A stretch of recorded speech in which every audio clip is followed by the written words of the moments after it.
folks, welcome back to my channel, She Says Happiness. I'm Mary Ellen and you're joining me today in my sewing room here in Ireland where it's cold and blustery and rainy and gloriously like autumn. So this is my season. This is where I come to life.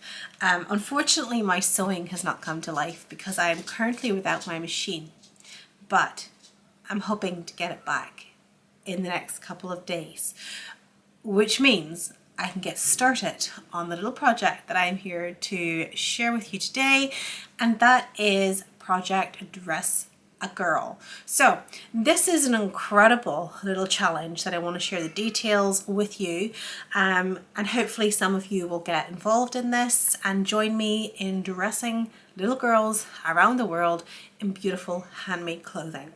You know, we have this incredible skill as sewists to create dresses for ourselves or for family, so why not share that wider with other people across the world? And this beautiful little project, this initiative, Dress a Girl Around the World, I just think it's wonderful. I don't know how I didn't know about it before, but I'm really keen to get involved, so fingers crossed that machine's back soon. Now, to give you the details and to tell you all about it and to give you all of the requirements of the little dresses and things that we're asking everyone to get involved with and make, I'm going to pass you over to the organizer of this challenge, Mary. So Mary you can find here on YouTube as Mary Sews. You can find her on Instagram. She is there under the handle Mary Sews for Curves. I think it's 4 curves, but if I'm wrong, it'll be corrected in the description box down below. It's the end of a very busy day, so I'm likely to make mistakes, so please bear with me. But I'm going to hand over to her. That way, nothing will get missed. That way, you'll know all of the specifics, and hopefully, like me, you will feel enthused and want to join in as well. I'm Mari from Mari Sews, and I'm the founder of Project Dress a Girl, the month-long event where we all sew dresses for girls living in extreme poverty. All of the dresses that we're making need to be able to slip over a little girl's head without any kind of fasteners, all except fabric ties and elastic. You can use those too. Now you can sew any size, up to a size 12, but please make sure that your fabrics are all natural fabrics. They can be a blend, so if you've got a blend that is mostly natural, that's okay. But do make sure that your fabrics are not sheer. And if you by chance happen to have a sheer fabric, go ahead and line that. And while we're talking about fabrics, let's avoid any of those cartoon character themes like Disney characters and the like. No words on your fabric, because we don't know where these dresses are gonna go and what language they speak. No country specifics like flags or holiday themes. And please, no pillowcases. Don't waste your precious sewing time making a dress out of a pillowcase that won't get donated. No one wants that to happen. Do include at least one pocket on your dress. The more the merrier. They're the perfect place to place your Project Dress a Girl label or your Dress a Girl Around the World label. My favorite place is to put it right on the little shoulder right there. You can get these labels right here, the Project Dress a Girl labels, over on my website. The sales from these labels do help with the event cost. Anything that is left over ends up getting donated to Dress a Girl Around the World. But of course, you can also use this label that you can get from Dress a Girl Around the World.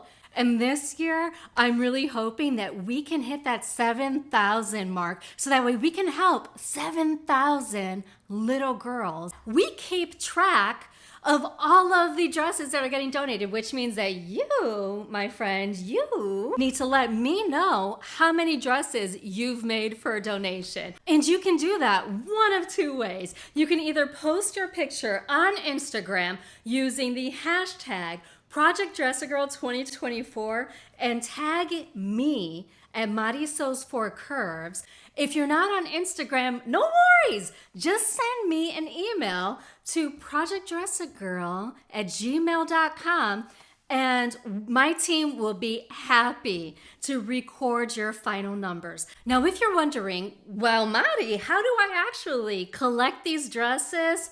I got you covered. You can either find a local ambassador who has opted in to receiving dresses from this event. And if you don't have a nearby ambassador, feel free to ship me your dress. If you have any questions or want any details, go and check out the kickoff video over at Madi Sews. You can also send an email to me at projectdressergirl@gmail.com. And by the way, in case you haven't done it yet, make sure that you subscribe to this video right down there. Check out those little buttons down there. Subscribe, hit that bell, and turn on all of your notifications because you don't want to miss any of the amazing videos that this amazing YouTube creator is making for you.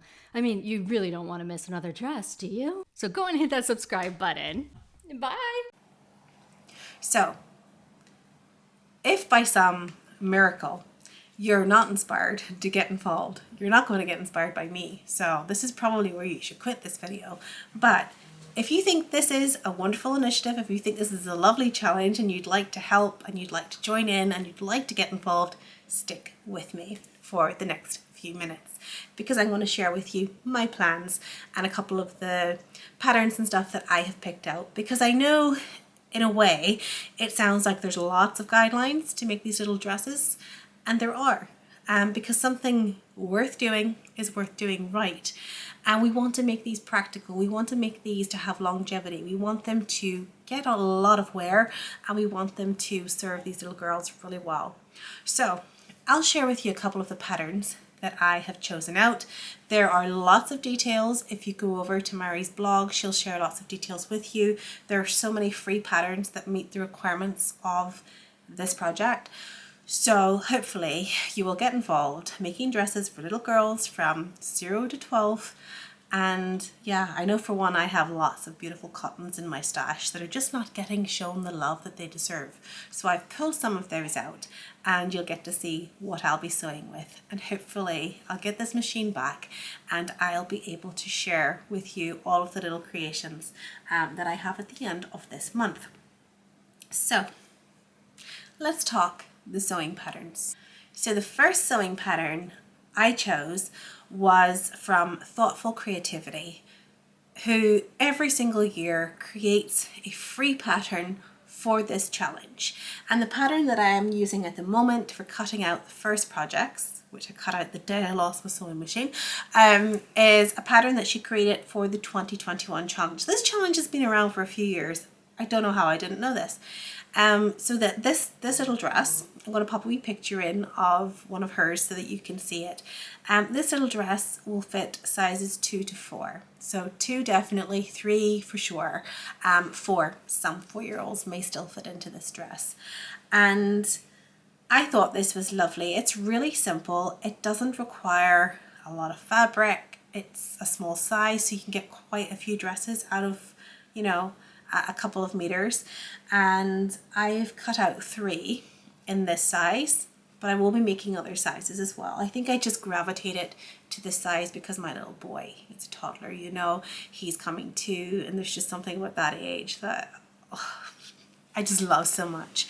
And you know, I really think that it's an age where children start to take an interest in their clothes and the designs and the little things that are on them, and I just love that. So I've picked out a couple of really pretty little fabrics to sew up some of these dresses, and this is the first one. Let me just get all the little pieces. So it's this lovely little dashwood hair print, which is just lovely. I like a wee directional print. And I've got then the ruffles that will go on the bottom for both of them. and I have little pairs of pockets to put on each of those dresses. So I have 2 cut out in that fabric, and I also have 1 cut out in this beautiful little Lewis and Irene quilting cotton as well. And these quilting cottons are perfect for this kind of project because they're going to last. You know, there's a really, really good robustness to them. So I have these beautiful little birds and these gorgeous little feminine colours, and yeah, it's going to be a really simple sew. So if you only have a little bit of time and you maybe can't make larger projects, this is lovely. So basically you've got your back piece. Okay, and it's got this little keyhole which you bind. Then you join your back and your front together at the shoulders. Okay, overlock them, join them down the sides, overlock them. You bias behind your armholes and you bias behind the neckline. Then you join the ruffle to the dress and add a couple of little patch pockets. It's very, very achievable to create a couple of those if you're not, you know, like if you're like me, you don't have the luxury of an awful lot of spare time. Now, I do know that even though I haven't had my machine and I'm 10 days behind on where I'd like to be, I can sew very, very quickly. So if I get all the prep done, I know I'm flying. So the other pattern that I have pulled out, and I'll share the details of these patterns below, is from Scattered Thoughts of a Crafty Mom, and this is her peasant dress pattern. It comes in sizes 12 to 18 months to 14, so I'm going to try and make one in each of the sizes, and that is my plan for this. Peasant style dress meets all the requirements. Also, again, quite a simple make. It probably takes more time fitting the elastic through than it does sewing the actual dresses themselves. But my plan this evening is to get this all taped together, get it cut, and cut out quite a few. So I do still have some more of these 2 fabrics, but I have other fabrics that I've pulled out to make some little dresses as well. I have this lovely quilting cotton with all these beautiful woodland animals on it. Yes, I'd actually planned on making myself a dress in this, but I'll forgo that, and I'm going to use it to make some little girls' dresses instead. I've got another dashwood. I have 3 meters of this, so again, absolutely perfect for sewing little girls' dresses. I think that's lovely with those gorgeous little animals and florals and fauna. So yeah, it's cute. It's cute. So that'll make dresses as well. This one I am still going to make myself a dress out of, but there's going to be enough left to make another little dress. So I love this. I love sunflowers. I bought this to make a vintage style basic shaped dress to replace one that used to be in my wardrobe that no longer fits, and I wore to death anyhow, so it owed me nothing, but I can definitely get another one out of that. And if I need more fabric, I'll pull out more fabric. There's no shortage of fabric in my stash, but that gives me a really good starting point to get going. So hopefully you'll want to get involved in this. If you do want to participate in the challenge throughout the month of September, don't forget to use the hashtag Project Dress a Girl 2024. Tag Murray Sews for Curves into your posts on Instagram. And if you can't take part in Instagram, because not all of us are on there, you can still participate and send your final count of dresses to projectdressagirl@gmail.com. Mary is keeping tally of all of the dresses that are created this month and is hoping to make, I think it's 7,000, a tally of 7,000 dresses. Oh, I've just had a thought as well. Didn't Little Rosy Cheeks bring out a lovely pattern recently? Is it the Mizzle dress? With like the knit top, the woven skirt? That I think would meet the requirements of this as well. So I may actually go and purchase that because I thought it was adorable. But my little nieces don't really do dresses, which is weird. I hoped they'd grow out of that, but they haven't. And yeah, I never get to make little dresses, so I might go and get a copy of that pattern and make a couple of those as well. So wish me luck. Pray that I get my machine back in the next couple of days, and I will probably just take a day off work and blast through as many as possible to catch up and get to where I want to be. But do bear in mind, if I haven't mentioned this before, Project Dress a Girl feeds into an initiative that runs all year through, which is Dress a Girl Around the World. Which you can find easily on Google if you want to read a little bit more, and also just to see some pictures of these beautiful children in their beautiful little dresses, all made by home sewists like us. So I think it's amazing what people can do when they come together, and that's one of the things about the sewing community that is so worth celebrating. It's just the impact people can make when they join each other to do something nice, to do something good. So please do join me. Even if you can only stitch up one little dress, please get involved and help put a smile on these little girls' faces. So hopefully I'll be back at the end of the month and I'll be able to share with you all the little dresses that I've actually made. So until then, because I doubt very much I'll be back on here, take care of yourselves, and yeah, hopefully you're having more luck with your machines than I am. And yeah, enjoy your sewing. Chat to you all soon. Bye.